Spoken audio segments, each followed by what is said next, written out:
I had a suggestion for a living service life. And now we have Brajarama. Welcome, Brajarama. Devi Dasi. Yeah, Dandavad. Made it. Dandavad. So I had a suggestion for a living service life, which I really liked. And then I thought, well, actually, maybe before we talk about that, we could talk about why we put so much emphasis on service in the first place. That's the first thing to discuss. And in a simple way, we can explain by understanding that the only way we can have any connection with the higher plane is by inviting their mercy, their affection. We must invite the grace of the Lord. There is no other way. And so to do that, we have to demonstrate that we want to be included in that higher plan. In his higher plan, we want to fulfill his superior will. As we were discussing last week, it is not that we want to use the Lord or the higher plane or the Vaishnavas. We do not want to engage them in our lower purpose, but we want to be engaged in their higher purpose, right? This is the essence of Sharanagati. And this is also, this is the whole point of, how we will begin to make an authentic approach towards divinity. There's a very important verse by Srila Rupa Goswami, Atashi Krishna Namadi Nabhaved Grajaminjai Sevan Mukehi Jivadao Swayameva Sportjadao, which is stating that everything about the Lord, his name, his qualities, his pastimes, they are all beyond the purview. Dandavadananda Srupini, welcome. They are all beyond the purview of our mundane powers of perception, of our senses, our mind, intelligence. We do not have the capacity to perceive the nature of that higher substance. It is simply not possible. However, Sevan Mukehi Jivadao Swayameva Sportjadao. What is the only way by which there may be some contact? That through the Sevan Mukata, through a serving attitude, through the expression of a desire to please the higher plane, then that higher plane may be so gracious as to reveal itself to us within our lower plane. So Swayam Atashi Krishna Namadi Nabhavet Grajaminjai Sevan Mukehe Jivada Swayam Eva Sportjada. Out of his own will, his independent will, he may choose to reveal his name, form, qualities, and pastimes, even within the realm of the plane of our senses. So Srila Sridhar Maharaj, he gave the very nice example of a service as being like a visa. Srila Sridhar Maharaj, he's known for his analogies. It is one point which was celebrated which was appreciated, we can say, by his godbrothers, his power of analogy. And he gave this very nice analogy that the one way he said it was that a passport is not enough. If you want to travel to another country, then just having a passport is not enough. You must also have a visa. And by passport, we can understand coming to the soul conception, realizing our true identity as Jivatma. This is like acquiring a passport. But that won't give you entrance into Goloka Vrindavan. No, that's only possible if you get a visa. And that visa is a demonstration that you want to enter that plane in the interest of that plane, not for your own interest. In the same way that if you're applying for a visa to go to Brazil or India or America, wherever it may be, then when you're making that application, you have to prove that you're coming in the interest to serve the interest of that country that you're going to. You're not going there to exploit exploit the resources of that country for your own interest and to cause trouble in that plane. So this is what the service connection is. It is like a visa that will give us entrance in that higher land. And it is especially necessary because the plane which we are approaching, it is, you know, as Srila Sridhar Maharaj would quote this line often in Chaitanya Charitamrita, saying that even the soil there is superior to us. Vaikunter Prithvivyadi Sakala Chinmoy. The earth, the trees, you know, everything there is Chinmoy. Everything there is conscious, transcendental substance. You know. So he also commented in one place, if we want to go there, we have to walk on our heads. We cannot walk on our feet. You know, we're entering a plane where everyone is guru, where the earth, you know, the water, the trees, everything is superior to us. And in this plane, all of these things are just think of like how many particles of earth we're stepping on all the time, or stone or wood, or we're so unconscious, you know. But in that plane, every atom is superior in quality to us. You know, that's the kind of plane that we are approaching. And so we have to approach with that mood of wanting to render service there. It is all based on that. And you know, a lot of what we're doing now is like kind of practicing, you know, preparing, because it is one place Srila Sridhar Maharaj, he expresses, you know, if we cannot learn the proper mood, if we were to be allowed entrance into that plane without having learned the proper mood, we would begin looting. We begin, you know, making trouble. You know, we would just cause chaos. We'd cause havoc there. You know, in so many ways that we're not even conscious of. You know, we would cause trouble there. So we have to go through some purification of heart, and we have to learn that service mood. There's no tinge of exploitation there. I don't know if I told this story. I told this story recently, but I can't remember. No, I don't think I told it here with this group. But Devashish Prabhu, one of the senior devotees here in London, he told this very nice story about his daughter, Nadia Rani. She was maybe around 7 or 8 years old at the time. And as many of you may know, there was for many years here in London, there was this necessity to acquire a bigger temple, because we have this temple that we're in now. It's been with us 10 years, 10 years. But you know, it was acquired around the time that our Gurudev left the world. So whenever our Guru, and we have a small temple on the east, very small temple on the east side of London. And so whenever our Gurudev would come, he would express to the devotees the necessity to acquire a bigger temple to accommodate the devotees. So this was always like a burning issue. He had this tiny little space, like maybe half or even less than half the size of this room. And you'd have like 50 devotees cramming in, and devotees lining down the hallway and the stairs. So every time he came, it was this like big topic, like we need to get a bigger temple. And somehow year after year, the devotees were trying, and it just didn't come together. It just didn't happen.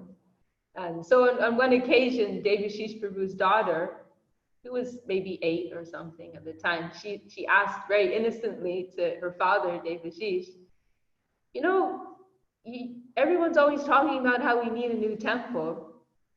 Why don't we just go to Vrindavan? And the trees there, we hear they're all wish-fulfilling trees. right? They're kalparikshas, they're wish-fulfilling trees. So why don't we just ask one of the trees in Vrindavan to get us a new temple? Like why didn't we do that yesterday? Like, why didn't anybody think of this? And so Devashish Prabhu said, well, you're right, you know, a kalpariksha does have the power to do that. The trees of Vrindavan, they could do that. But the problem is we don't have the eyes to see Vrindavan, the real Vrindavan. When we go to Vrindavan, Vrindavan isn't just a geographical location. Vrindavan exists within a conscious plane. So when we go there, we're seeing a covering of the real Vrindavan. So he gave that answer. And then some time went by and it came time for our Gurudev's world tour. And as he usually would, he stopped in London and he asked, and so when Gurudev came, Devashish Prabhu took the opportunity to check he gave the right answer. So he told Gurudev what she'd asked and how he'd answered. And Srila Gurudev told him, what you said, it is correct, but it is not the right answer. and Gurudev said that actually the nature of all the beings in Vrindavan is that they only want to serve one another. They won't ask anything from one another. They're only giving to one another. They're in that type of spirit. So the mood of dedication there, it is so deep and it is so fine. You know, it is so profound. You know, we have so many, you know, layers of exploiting selfish tendencies over us. You know, we can't really begin to understand, you know, the nature of that type of dedication and selflessness. But anyway, you know, so this need for cultivating the service mood. Srila Sridhar Maharaj, he speaks of how even Krishna, he showed the example. Somebody asked him, actually, I think that's how it started, how he began, how he was inspired to discuss this. He said that once when he was in his collecting days, because he in his youth, right, he was very active in the Gaudiya Math. We tend to think of Srila Sridhar Maharaj as being, you know, like very reserved and very solitary, and he had that nature, of course. He would say, "I'm a back-pushing man," but he also had, you know, in his earlier days, he preached far and wide, all over India, including, you know, areas which are now other countries, you know, Bangladesh and Pakistan. So very extensively he preached and established centers. So on one occasion, somebody asked him, you know, I can, and he would do many things. He would collect, he would give discourses. So on one occasion, somebody asked him, you know, I can see that you're an educated young man, you know, and he was. He had a law degree, I believe it was. Grew up speaking household Sanskrit. That's the kind of family he came from. So very, you know, cultured, very educated. So somebody, on the course of his traveling and preaching, on one occasion, a gentleman asked him, you know, why are you spending your life like this? You know, what is the point? Why are you doing this? You know, why do you need to collect money in this way? You could do it in another way. And Srila Sridhar Maharaj thought about it, and he said, actually, the need is for us. I don't know if he gave this explanation to that man, but this was his commentary on it that he shared with a group of devotees, that what is actually necessary is for us to come under the influence of the superior will of a superior Vaishnava. You know, this is what is necessary. It is necessary for us to set aside our own ego, our own, you know, self-centered, egoistic will that we're projecting upon the environment, you know, to set that aside and to come under the influence of that current of divine will that's flowing from the heart of Hari, Guru, and Vaishnava. And Srila Sridhar Maharaj, he said, you know, look at the example of Krishna himself. Krishna himself set that example. You know, why did Krishna go to collect firewood in the forest, you know, for the satisfaction of his guru, Sandipani Muni? Krishna himself, you know, took shelter of a guru and would do such humble services as collecting firewood in the forest. So why has Krishna shown this type of example? You know, what is the actual necessity for him to do such a thing? But this is the point, you know, it is so crucial to have that connection with the Vaishnava and to have some link, that heart link, and to enter into the current of their will within this world. And so, you know, this is why we are so fortunate, because, you know, we have the opportunity to engage in genuine service to some extent. You know, on one level, we'll say we're just babies and we're in our diapers, we're toddling around and we can't really do anything. You know, that's one way we can see it. But another way we can see it is that because we have a connection with the genuine Vaishnava, with genuine Vaishnavas, you know, in the form of Srila Bhakti Sundar Govinda Dev Goswami Maharaj, Srila Bhakti Daksha Sridhar Dev Goswami Maharaj, Srila A.C. Bhaktivedanta Swami Maharaj. You know, these are our great guardians in recent times, and by trying to fulfill their will and the will of their sincere, faithful servitors, then we're getting a genuine connection with the service currents, and they can convert our little mud pie offerings into something, you know, substantial and meaningful, you know, because they've descended from that higher world. It's not that, you know, Srila Sridhar Maharaj, he made this very nice observation. That there was one man who was celebrated in Vrindavan as being this very great devotee. And Srila Sridhar Maharaj observed him at one time, and he came to the conclusion that this was a man who, by his practices in this world, was trying to elevate himself, tried to go to a higher position. And then he compared that with his own Guru Maharaj, Srila Bhakti Siddhanta Saraswati Thakur, and he could see, you know, my Guru Maharaj, he's not trying to elevate himself to a higher plane. He's descended from a higher plane. He's come from that higher land. And so when such Vaishnavas like that, you know, who we understand to be, you know, Nitya Siddha Vaishnavas, eternally liberated, you know, Parshads of the Lord, when they descend to this world, they give us this great opportunity, because they're coming with some desire and they're creating practical necessity and practical opportunities. You know, somebody can go, anybody can go and buy a DT, you know, especially if you're in India. You can go out to your local market, you can buy a DT for a few rupees. You can build a temple and you can start doing some programs.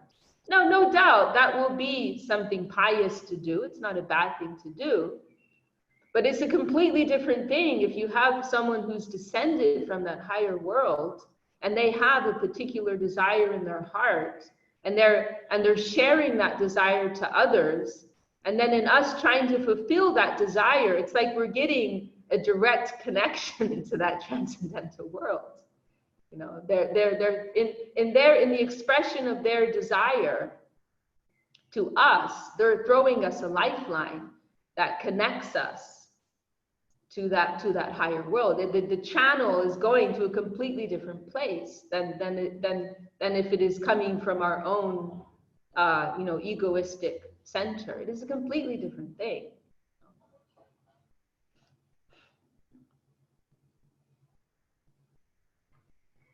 So this is Srila Swami Maharaj Prabhupada, he referred to this as the activating principle.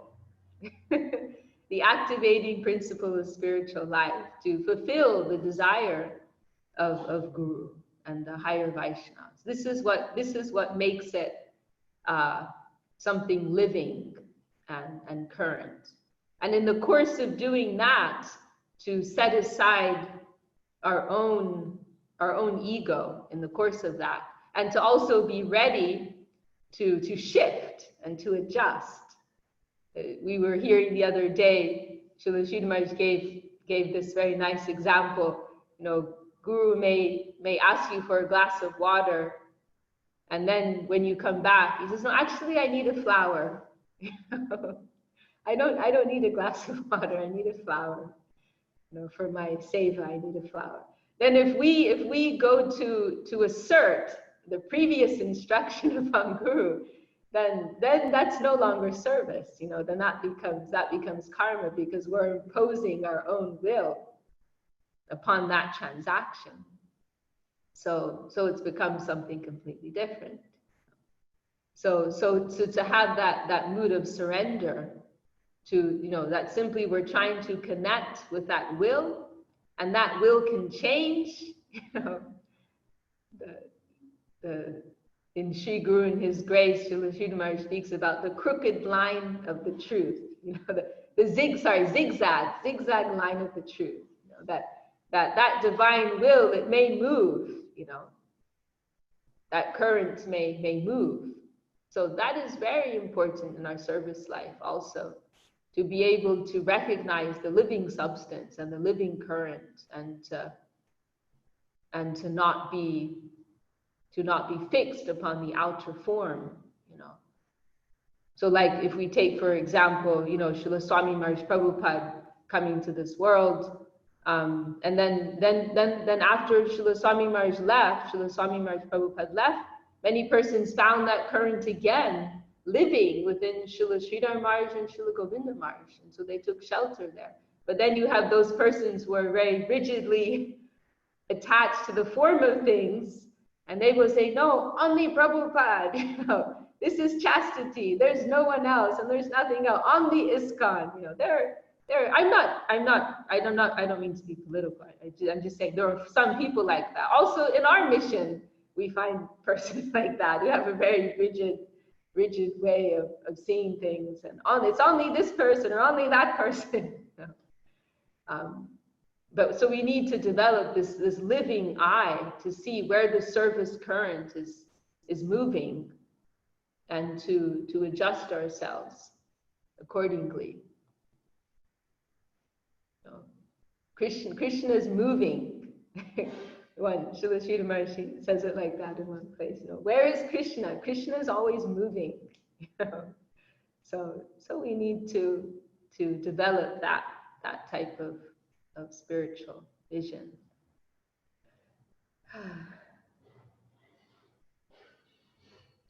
And to have that, we must have this type of openness and space within ourselves in our approach to service, and to try to read, you know, how we are being adjusted, you know, which way the current is going.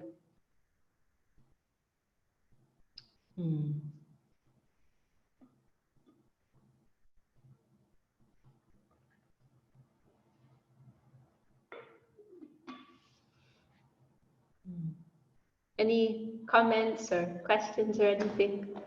This is Ramananda. I would like to say something or have an inquiry. I heard Gurudev said many times, under the guidance of a Vaishnava. Service should go under the guidance of a senior Vaishnava. I need your guidance. What am I supposed to do? I don't know. Sometimes I think, I don't know, maybe go to India, help Acharya Maharaj. The ideal in our life is that we will take shelter of a specific Vaishnava. That is certainly highest attainment that anyone could have, you know. However, there may be periods in our life when we don't have that kind of privilege, when we don't find that type of Vaishnav who we feel that we can give our whole heart to and we can fully surrender. And we also have to see that as a necessary part of our progress.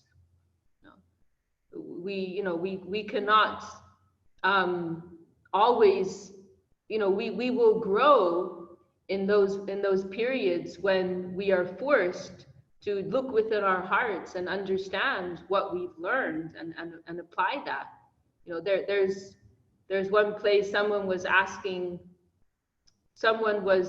commenting to Srila Sridhar Maharaj, Prabhupada was here and he is gone, but now we have you and you are our guide.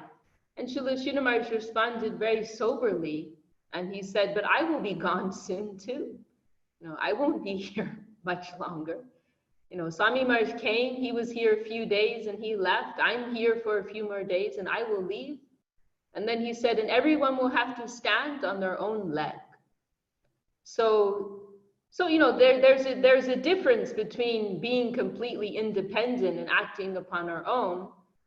There's a difference between that and internally taking shelter of the teachings of Guru and trying to apply them. And also as much as possible within the company of other Vaishnavas. So and the Srila Sridhar Maharaj also said, I don't know if I just said that, but everyone will have to stand on their own leg. So, this is a fine point, and it's something that can be taken in the wrong way. But the idea is that our gurus are not just trying to create mechanized machines. They don't just, there's that very nice quote of Srila Swami Maharaj, Krishna consciousness movement is for training persons to be independently thoughtful, and to have the space to develop their own inspiration in Krishna consciousness. So there will be moments in our life when we may be forced to. It won't be that we welcome that. Oh, I want to have to make my own decisions. But there will be periods in our life when we don't have any other choice. When we may feel there isn't a single Vaishnav. When we may feel I can honor many Vaishnavas and I can offer service to many Vaishnavas, but there isn't a single Vaishnav I know who I can give my whole heart to and give my absolute faith to. Those periods may come in our lives. And so then what can we do? We can try to practice Paramahamsa Dharma. We can try to take something from everyone. We can try to appreciate in all the qualified Vaishnavas we know, try to recognize the voice of our Guru as it may come through different Vaishnavas. But then finally, we will have to process that within our own hearts and try to see how that resonates within us and come to the final conclusion ourselves. Somebody asked Gurudev, it was Avadut Maharaj actually, he asked Gurudev before he left the world, after you leave, then who can we really believe? And Gurudev said, you can believe everyone, but with some discrimination. That was his answer along those lines. So we will try to see where we will try to take everything from all the qualified Vaishnavas, but it may not be that there is a single Vaishnav who we can put our full faith into. If you can find that Vaishnav, you're a very fortunate soul. And another thing is, if we don't find it, it will be artificial to try to force it, to like in an arbitrary way, even against our inner conscience, to try to offer a level of surrender to someone who we don't really have full confidence in. We're interested in genuine, authentic transactions in Krishna consciousness. So in this kind of harmonious and internal, like harmonious on the surface, because this is important. We don't want to unnecessarily create friction within society. That's not necessary, especially when we're in an environment whether like we are now, where there's persons of many different faiths who are practicing. In the current environment, that's what we have. It's more of a complex field of practice and faith. So we will try to be harmonious in our dealings with others, and we don't want to disturb the faith we may not have full faith in a particular Vaishnava, but if somebody else does, why will we disturb that? We won't disturb that. That would be a terrible thing to do. And besides, we may not see a particular quality in a Vaishnava, but that doesn't mean that the other person is having an imaginary transaction. Krishna is shining something through that Vaishnava to this other person that he's not showing to us. Krishna is showing something through a particular agent to one person, and he may not show it to somebody else, or he may shine his light through another Vaishnava to somebody else. So we have to have this type of broadness and vision and care in dealing with other practitioners. We have to be respectful and broad-minded as in consideration of the faith that others have in Vaishnavas who we may not have that kind of faith in. So in our dealings with others in our society, we will have this type of caution. But internally, we will try to, in a progressive way, understand what is right to us and what is the proper path for us to proceed. Everyone's making progress in different planes and in different ways. So we must accommodate everyone else's level of progress, and we also internally, we have to see what is our own path forward. And it may be that we have to use our own discrimination in the decisions that we make. It may, as I said, there may not be that one Vaishnava. So what will we do? We cannot sit and lament. And we must see that the Lord's grace is there in that situation also to help us to become stronger, to stand on our own feet, to develop that internal strength.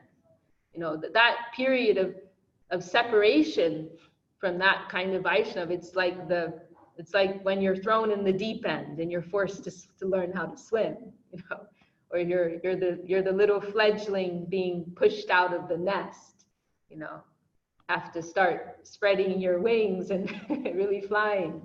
So, Srila Sridhar Maharaj talks about all these things in Sri Guru and His grace. That the fire has come to test us. How much of a real disciple are we? Chintamani's been giving very nice readings of Sri Guru and His grace. just finished. That book is so important, for us to read and reread, especially in the current environment. So Srila Sridhar Maharaj speaks about all these things there. There was another point I wanted to make, and it slipped my mind now. Very important point.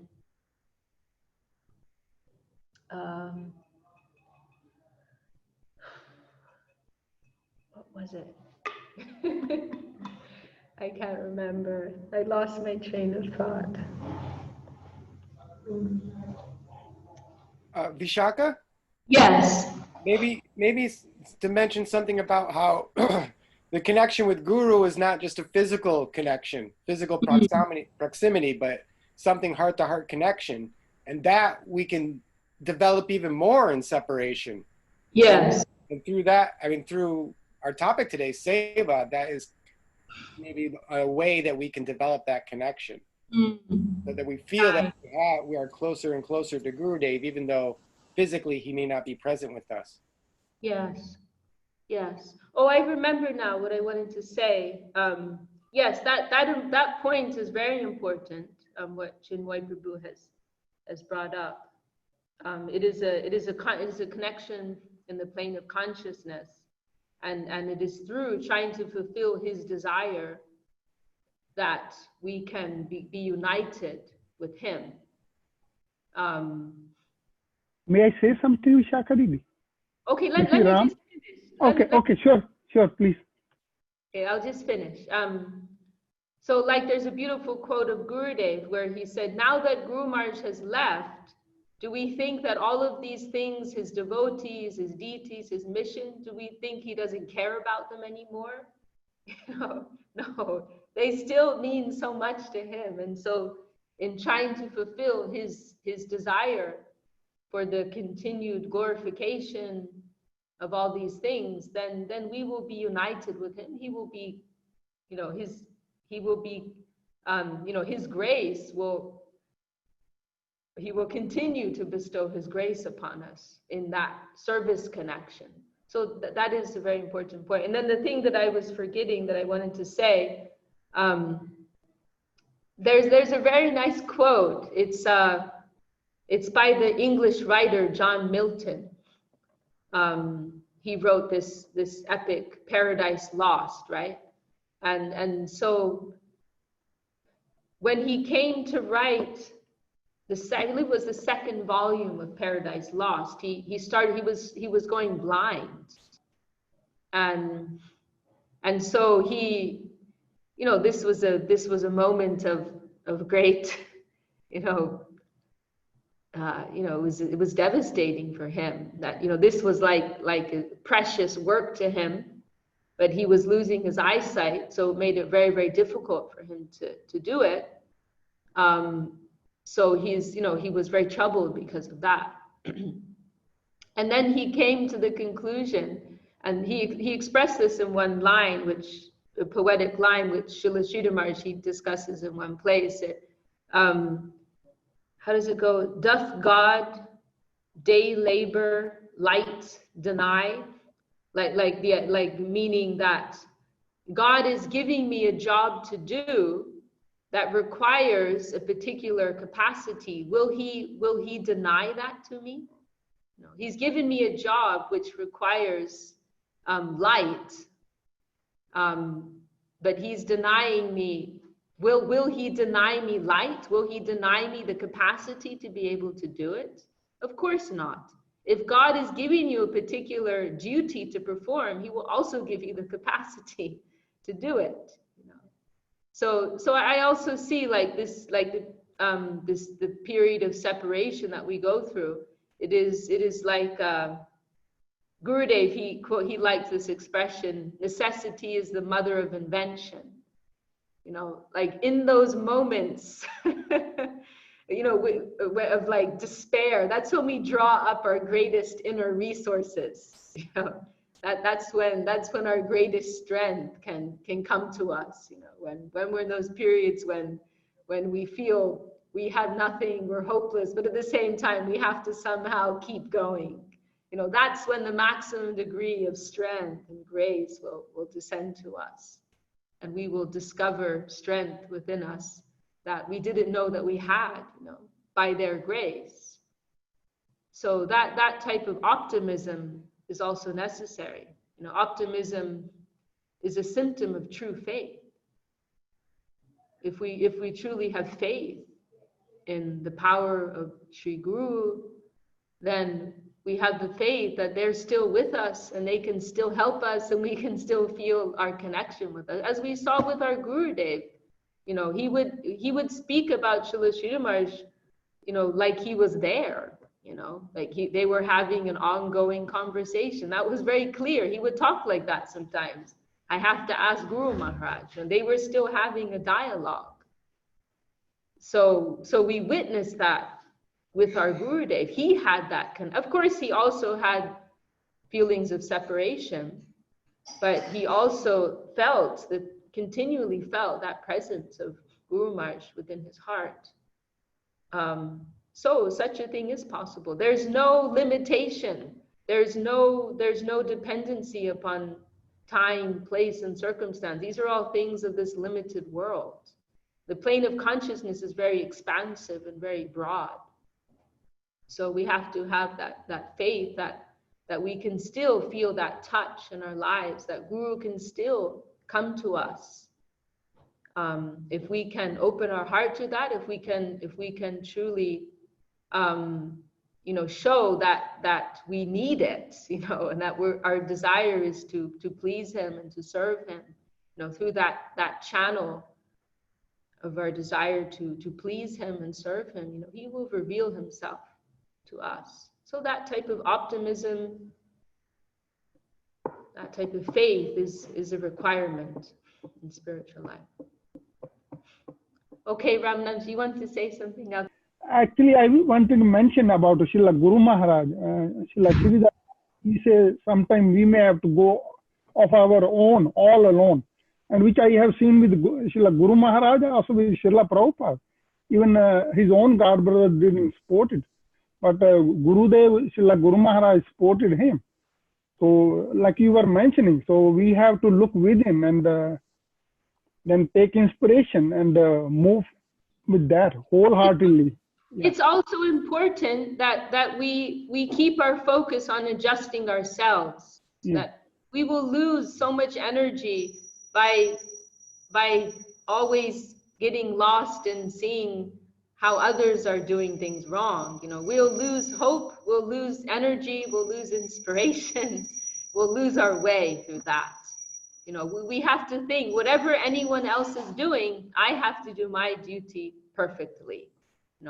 Maybe we may feel that others are leaving the real path, but that doesn't mean that the opportunity for me to continue on the right path has been lost. So why should we go off the right path ourselves by becoming too disturbed by others going off the right path? In our being entangled in that, we will also lose the right path. So, that is something our gurus have warned us of so much. And Srila Sridhar Maharaj also gives that famous example of chewing poison. If we become too absorbed in observing the faults of others, then it is like chewing poison, it will come to us. And if that means that someone has to take a step back, then that may be the most healthy thing for them to do until they can adjust themselves and be able to integrate with more of an accommodating spirit. But I'm not here to say what everyone should do. It's not a one size fits all. As I said, everyone's making progress in different planes, in different ways. Everyone's on a slightly different path. So that's something that we have to consider within ourselves, and if possible, consult with the Vaishnava who we trust. What is individually necessary for me at this time. But yeah, that we want to make it an emphasis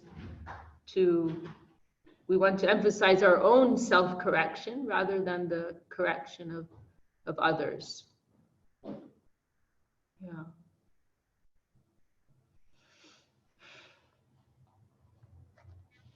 It is difficult, because we have weak faith, Srila Sridhar Maharaj, he comments in one place how in the beginning we may feel that the spiritual world is very far away, and there are only a few persons in very ancient times who have gone there, and this is the main field here of action, and this is where everything's happening, but then he said, but as our faith develops, then we'll begin to realize that's the real world, that's the big world, that's the normal world, that's where most people are. That's where the normal souls are. And where we are here, this is the abnormal world, where very few persons are here. This world is like the prison house. It's like, 0.5% of the population, they're here, And so as our faith grows and develops, that higher world and the nature of that higher world, the inhabitants of that higher world, they will feel more immediate and more close to us. And this world around us will start to feel very strange, I had a funny experience because I lived in India for so long, And when I first went back to the West after some years, one of the things that struck me was like when I would look at someone, I think, where are their neck beads? They're not wearing neck beads. Everyone was, because I was so used to living in that environment where everyone's dressing, in Vaishnav dress and wearing tilak and tulsi mala and so on and so forth. So like everyone else is looking at us like we're weird, but me like going back into that environment, I'm thinking they're all looking very strange. Like, where's their tilak? But I'd have to like double take. Oh yeah, I remember. So that type of shift, will start to, as we identify more and more with that higher plane, the more we will feel that this world around us of dysfunction, and maladjustment, this is a remote and abnormal plane.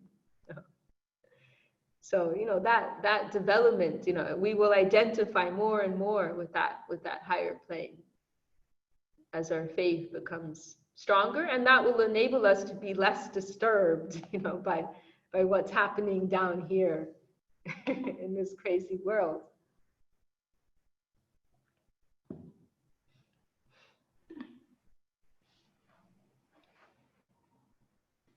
Chinmoy Prabhu, you want to add anything? No, Didi, very wonderful. So happy we could hear this and be here with you. But if anybody else has any questions, please. Yeah, I remember something Srila Prabhupada said, that you put yourself in the fire, then you become like a fire. So that's what Because you are an association of Vaishnavas, then you are in fire kind of. So they purify you. Then you grow. Hi. So we have a question here from what is your name? My name is Radhya Sharma. Okay. And myself, Shubham Sharma, and we are from India. Okay, very nice to meet you. Yeah. Same here. Hare Krishna. Sorry, I am going apart from the track. I want to ask one question, that when a child do something wrong, then his or her parents says to him or her that you did wrong with us. You will wrong with us. You will come to know when you the same thing will be done by your children. We says that karma repeats. It means parents must also have to done same wrong with their parents. I'm sorry, I didn't quite hear that. He is saying that karma repeats itself. You know this, no? So I'm giving you one example. Like when a child do something wrong with his parents, then parents says that you are doing something wrong with us. Your children, you will come to realize it when your children will do something wrong to you. It means parents must have also done something wrong with their parents. Karma has repeated in itself. You're saying if your child mistreats you, Yes. Does that mean that you also you mistreated your parents? Yes. That's your question. Yeah, exactly. Like suppose I am misbehaving with my mom, with my mother. Yes. And my mother is saying to me, you are doing wrong with me. You will not realize it this time. You will realize it when your children will do something wrong to you or they will misbehave with you. Okay. Then karma repeats.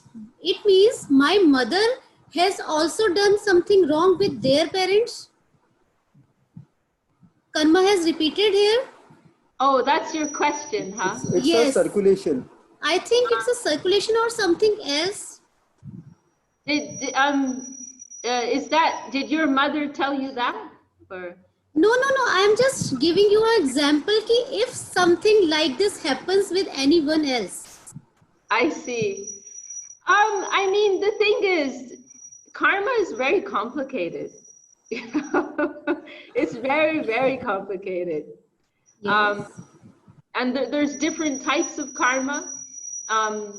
There's also collective karma. It could be the karma of someone else in the family, and because you're associated with them, it's also coming to you. But I would not analyze it. I would recommend not to analyze it.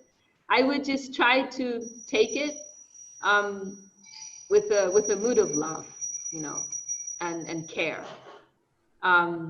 You could, it may be that because you have a magnanimous heart, the Lord has given you a child who requires a magnanimous heart from your mother.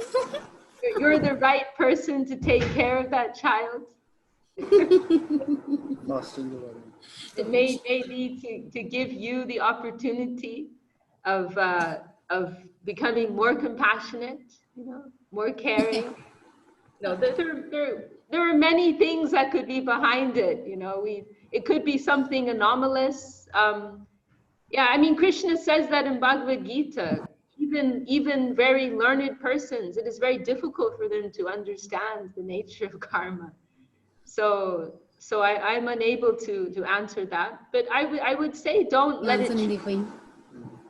it trouble you, and just try to be loving. And of course you have to instruct your child, but I that type of approach, I don't think it's so progressive. I mean I'm not saying that's how you're speaking to your child, but I wouldn't consider that to be really the best way to encourage your children to behave better.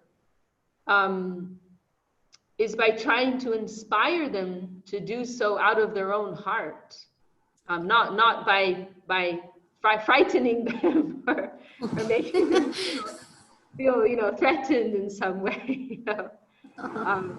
But the best way is to establish a loving relationship with them, just to have treat them like friends, and try to inspire them.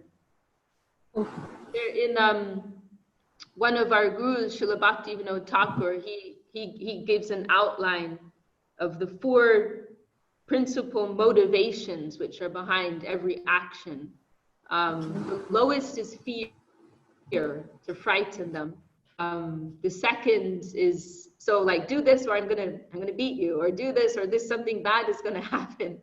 And then the next one is gain or prospect. Do this and I'll give you a candy. Do this and I'll give you some pocket money. And then higher than that is duty. Do this because it's the right thing to do. You want to be an upstanding citizen of society, and this is what is expected of you. This is the proper way to be.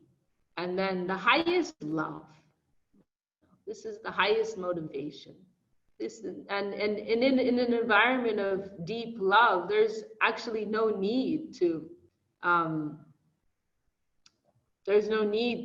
give strict regulations and codes of behavior. If the children can be guided, there has to be some type of discipline, but if it can be based on love and affection, that is the best. But this calculated way of approaching it is not the most healthy way. So that would be my humble suggestion. Just focus on cultivating a relationship of love and affection with them, with of course some discipline, but affectionate discipline. We want free love. We don't want good activity or love to be based on fear or some calculated premise. It should come from a free place. And then of course that we set that the parent will set that example of whatever it is they're expecting in their child, that the parent will set that example themselves. That is the first thing. That's what will inspire. And children are very smart, you know, they pick up, you know, especially in the younger years, like I think up to the age of 7, right? They're mostly operating on the subconscious level. So they pick up on all kinds of things, you know, they can pick up on like on your mood, you know, what's behind what you're saying. They can pick up on all those things. That's so you know, there has to be deeply rooted in the parents some higher and you know, very you know, higher progressive mentality, you know,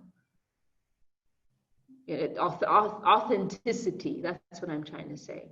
There has to be this authenticity in the parents, not just that they're saying do this and do that, but the parents themselves are living that ideal that they want to see in their children.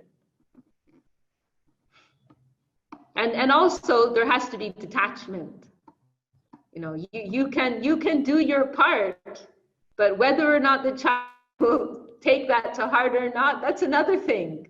You know, the child is also coming with her own bag of karma, you know, so they may not be able to absorb that. So there also has to be that detachment on the part of the parent. The parents can't impose, can't force upon the child what they want, you know. They're freely giving, and also, you know, they're detached. You know, if the child will take it or not, it is their matter. You know. So I probably went in too much on that subject matter. Thank you so much. Thank you so much. And one more question, please. Okay. Like it's a like suppose Janmashtami is the birthday of Lord Krishna. Yes. Then on birthday we used to celebrate, we used to enjoy our day, we used to eat different dishes, very delicious dishes on someone's birthday. But that is the birthday of Lord Krishna, Janmashtami. Then why we put fast on that day? Why don't we enjoy that day with eating delicious food and stuff? And we keep fast, but and we keep don't fast. Yeah. So when a baby is born, then we used to eat different delicious dishes and all everything. But on Lord Krishna's birthday, we do not eat anything. We put fast. Why? And we put lock on our mouth. We put lock on our mouth. Why? You put what on your mouth? Lock. Oh, a lock. Very, very nice question. I love the question. Well, the problem is that we are in a conditioned state, right? By conditioned, I mean that we are spiritual beings, but currently we are identifying with our mind, our body, our senses. So when we go to eat very nice food, then what happens is we get lost in the world of our senses. You know, we're enjoying the taste, right, with our tongue. We're enjoying the feeling in our belly. Our eyes are enjoying the look. Our fingers are enjoying the texture. So what happens when we're eating something very tasty or experiencing anything very pleasurable on the sensory level? Then it's bringing us down to the plane of the senses. Okay. So that's the problem. If we were in a liberated state, then it would be a different matter. Then we can express our devotion however we like. You know, they're one of our great saints, Vamsidas Babaji. He used to offer a tobacco and pipe to Gaur Nitai. You know, if you're in a liberated state, you can do whatever you want because you're completely free from selfishness. But the problem with us is we're polluted by self-interest. So on these special fast days, they give us the opportunity to try to give more focus on remembrance of the Lord without the distraction of so much distraction of the physical plane and all these enjoyable physical things which are stimulating our physical experience. This word upavas, you know this word upavas, right? Upavas is the Sanskrit for fasting. And our Gurudev, he explained the word upa, it is derived from samipe. Samipe means to be close to remain close. And vas, to reside. So it means like the meaning of upavas is to stay close to our Lord. That in my trying to set aside my own enjoyment, my own pleasure, then I am staying closer to my Lord. I'm coming to a more subtle plane of existence. So that is one point. And then another point we can add is that fasting is not the end in itself. See, this is an important point. All of these guidelines, they are supposed to support the development of devotion. So if extreme fasting is not supporting one's development of devotion, then it may not be suitable for everyone. I mean, I myself, I usually can manage to fast till around 5 o'clock, and then I'll take some fruit or something like that. Because then I just I start to get sick or very lightheaded. The point is not to fast. That's not the point. The point's not these are two enemies. The spirit of enjoyment is an enemy, the spirit of exploitation, but also the spirit of renunciation. The spirit of rejection is also an enemy. We want the middle path, the path of bhakti. So fasting is not the point. The point is that our mood of devotion is being encouraged. So fasting should be done to the point, and all types of austerity we may practice should be done to the point that they're supporting and not inhibiting our mood and practice of devotion. So if somebody finds it very difficult to fast, then they don't need to do a full fast. They can have a modified fast. They can simplify their food, to the point that they can, better practice their mood of devotion. So like, for example, on the day of Ekadashi, the scripture recommends that we do a full fast on that day. But our great Guru, Srila Bhaktisiddhanta, our Param Gurudev, Bhaktisiddhanta Saraswati Thakur, he changed how we practice Ekadashi. So in our mission, we only fast on Ekadashi days. We only fast until noontime. And then we break our fast with some simple prasad, avoiding grains and other things which are very stimulating to the physical body. So Saraswati Thakur's point, his consideration was that that the real necessity of Ekadashi is to give more service to Krishna. And all of these days, Janmashtami, Nrsimha Chaturdashi, all of these special days when we're fasting, the point is that we want to give more energy to Krishna. We want to give more energy to the Lord. But if we're doing a full fast every Ekadashi, then we cannot do very much service.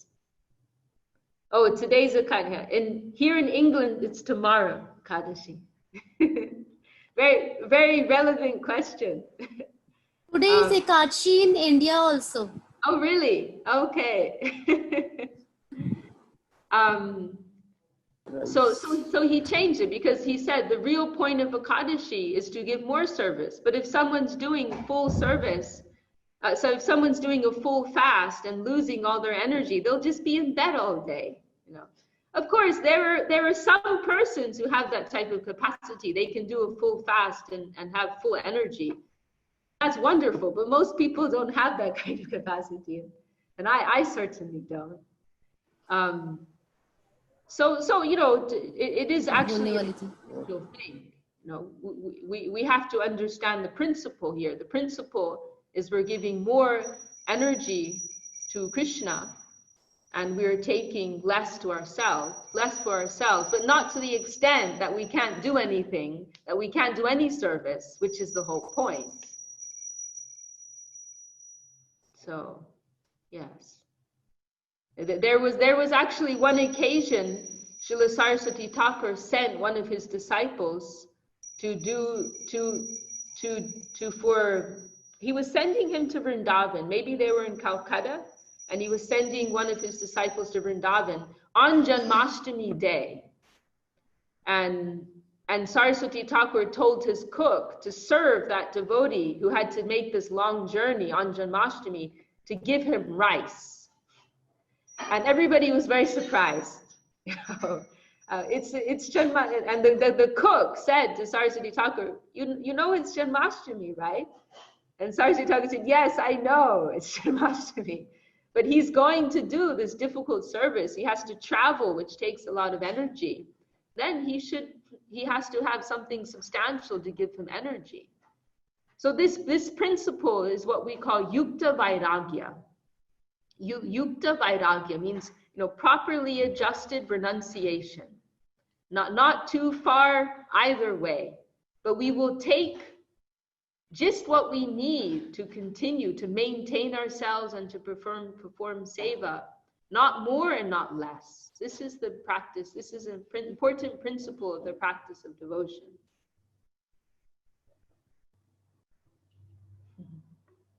Does that answer your question? Yes, it was a very nice answer. Thank you so much. And I would like to tell you that I was born on Radha Ashtami. Wow. My birthday. Nice. And he was born on Janmashtami. Okay.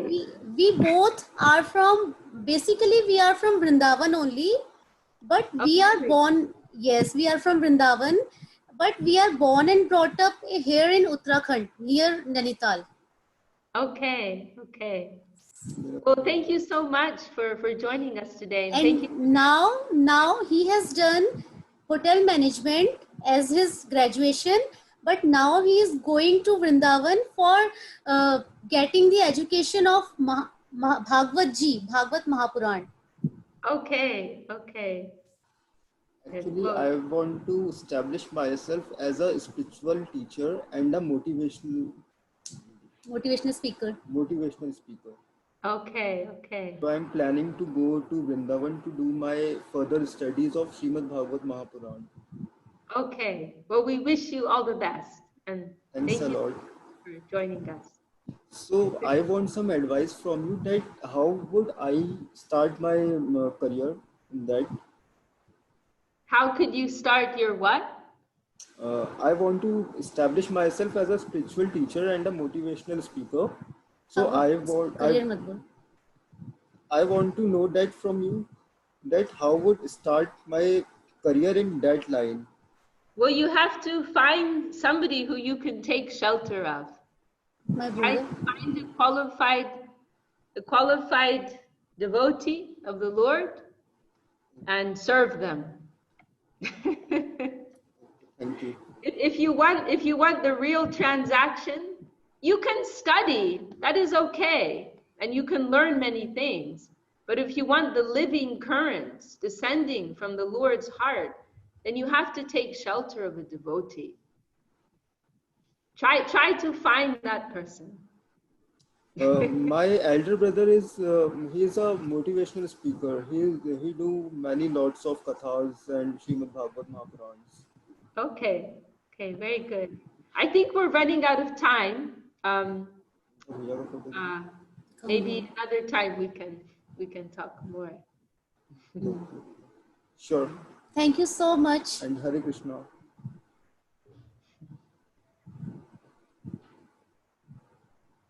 Okay. Okay, Chinmoy Prabhu, should we close there? Yes, thank you so much, Didi, for joining Thank us. you, Vishakha Didi. Thank you, everybody.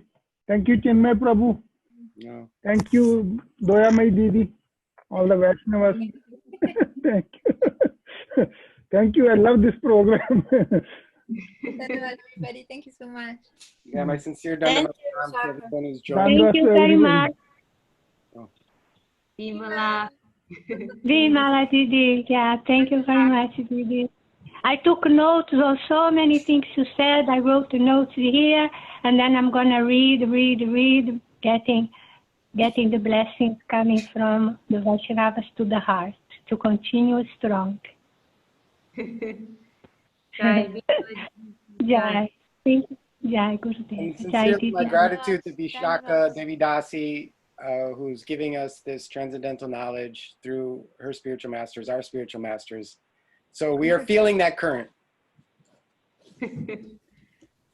Thank you all so much for your wonderful association, keeping me engaged, keeping some flow going. Otherwise, it dries up. So very, very grateful to you all. Thank Jai you. Shri Bhakti Sundar Govinda Dev Goswami Maharaj Ki Jai.